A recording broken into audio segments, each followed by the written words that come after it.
Fitnah-fitnah yang semakin berbahaya sahabat semua dengan menggunakan akaun-akaun TikTok menyebarkan fitnah dan juga hasutan ya kepada yang di Pertuan Agung kita sahabat semua. Jadi ini adalah satu perkara yang agak mengejutkan kita dan kita harap ya tindakan-tindakan fitnah, tindakan-tindakan hasutan seperti ini harus dikenakan tindakan segera dan siasatan harus ya dinyatakan untuk pengetahuan rakyat. Karena kita tahu sahabat semua banyak kes-kes seperti ini dilakukan oleh individu-individu yang berada di belakang tabir, naikkan amarah, emosi dan sebagainya. Jadi kita kena berhati-hati dengan perkara ini. Saya bukan menuduh tapi ya sudah berlaku ya dalam kes-kes yang sebelum ini sahabat semua, khususnya bagi mereka yang dibayar untuk menjadi sitro-sitro di belakang ya semua ini. Jadi saya ingin membawakan Anda satu lagi berita yang agak mengejutkan ya apabila kemunculan akun-akun TikTok yang berniat jahat ya terhadap Sultan Ibrahim ya, begitu juga dengan yang di Pertuan Agung kita. Karena itu Sultan Ibrahim sendiri yang di Pertuan Agung mendesak ISKMM ataupun MC-MC ya untuk bertindak ya lebih tegas dalam perkara ini. Jadi Sultan Ibrahim Sultan Iskandar menzahirkan kebimbangan terhadap kewujudan satu akaun TikTok palsu yang dipercayai menggunakan teknologi kecerdasan buatan AI untuk menghasilkan kandungan berunsur fitnah dan penghinaan terhadap Sri Paduka Baginda.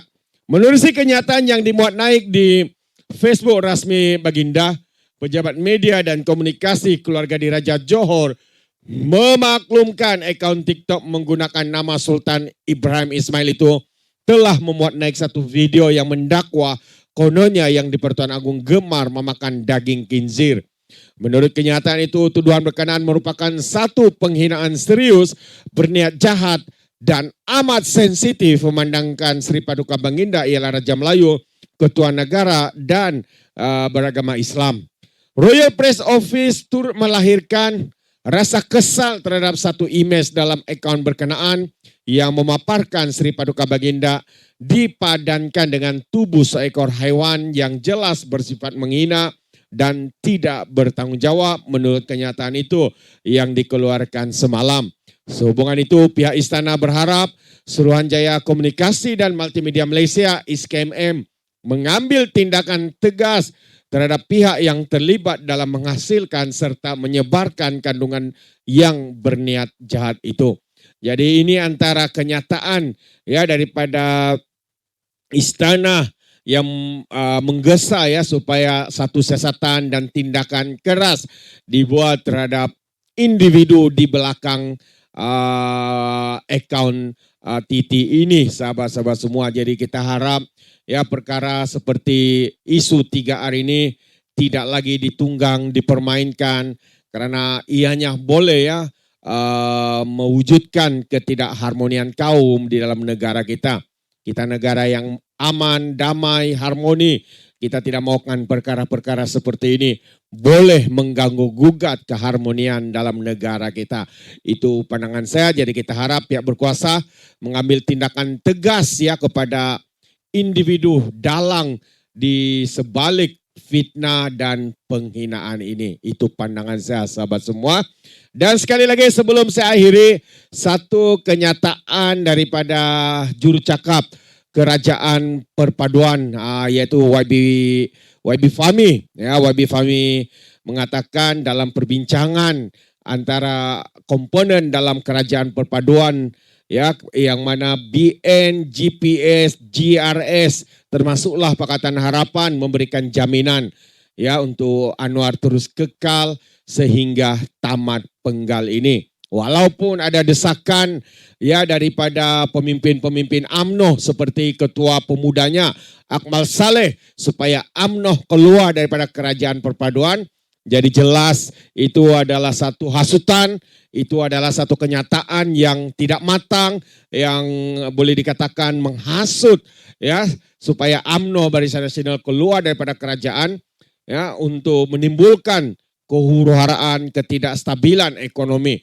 Walaupun sebenarnya kalau UMNO ini keluar daripada kerajaan perpaduan hari ini, ya kerajaan ini tidak akan tumbang, tetapi apapun yang dilakukan ya daripada perkara ini pastinya ya akan memberikan situasi ya ketidakharmonian di dalam negara kita khususnya.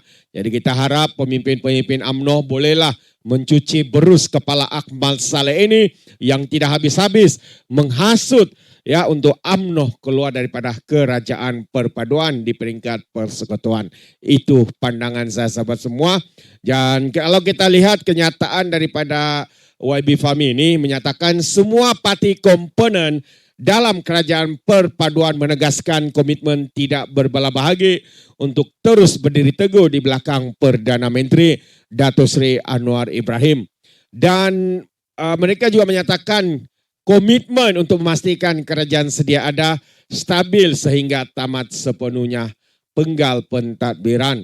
Menurut jurucakap kerajaan perpaduan, Datuk YB Fahmi Fazil, komitmen dan sokongan BN, Gabungan Rakyat Sabah GRS, Gabungan Parti Sarawak GPS itu dinyatakan pada mesyuarat kabinet kemarin ya. Dan disebabkan beliau iaitu Perdana Menteri ada bercakap mengenai soal pilihan raya umum awalnya, sewaktu konvensyen Pakatan Harapan pada 17 Ahad yang lalu, beliau ada memaklumkan kepada jemaah menteri mengenai perkara itu. Dan parti komponen dalam kerajaan persekutuan menyatakan mereka berhasrat untuk terus memberi sokongan kepada kerajaan perpaduan sehingga akhir penggal. Jadi komitmen itu diulang dalam mesyuarat jemaah menteri hari ini, katanya kepada sidang media di Kuala Lumpur. Jadi YB Fahmi yang juga Menteri Komunikasi berkata komitmen tersebut mencerminkan keutamaan yang diberikan terhadap kepentingan rakyat dan negara sekaligus jelasnya memberikan kerajaan memberi tumpuan penuh kepada usaha untuk menangani cabaran ekonomi susulan krisis di Asia Barat serta memastikan kebajikan rakyat terus terpelihara. Ahad yang lalu ya Anwar yang juga pengurus CPS membayangkan kemungkinan untuk membubarkan parlimen untuk mengadakan pilihan raya umum yang ke-16 lebih awal jika rakan kerjasama dalam kerajaan perpaduan terus bertindak menggugat kestabilan politik di negara ini. Ya seperti mana ugutan daripada Akmal Saleh, Ketua Pemuda UMNO yang menghasut untuk UMNO keluar daripada kerajaan perpaduan. Jadi itulah sebenarnya tindakan seorang politikus sampah masyarakat yang hanya menjaga kepentingan politiknya, kepentingan pribadi untuk mendapat gambaran populis dan sebagainya tanpa memikirkan kesannya kepada rakyat hari ini yang mana kerajaan sedang berusaha untuk menangani bersama-sama membantu rakyat memulihkan ekonomi ya dengan keadaan cabaran global yang semakin hebat. Tapi ada pula pemimpin seperti Akmal Saleh ini membawa hasutan ya untuk UMNO keluar daripada kerajaan perpaduan. Dan pastinya kalau itu berlaku kita akan lihat sekali lagi krisis politik, ketidakstabilan, huru-hara bakar berlaku lagi. Mungkinkah itu yang coba atau dimahukan oleh pemimpin Ketua Pemuda UMNO ini? Itu persoalan saya sahabat semua. Adakah Anda terfikir perkara yang sama? Anda boleh berikan komen dalam ruangan komen. Terima kasih, saya kita berjumpa lagi dalam info dan update yang seterusnya. Sekian, bye-bye.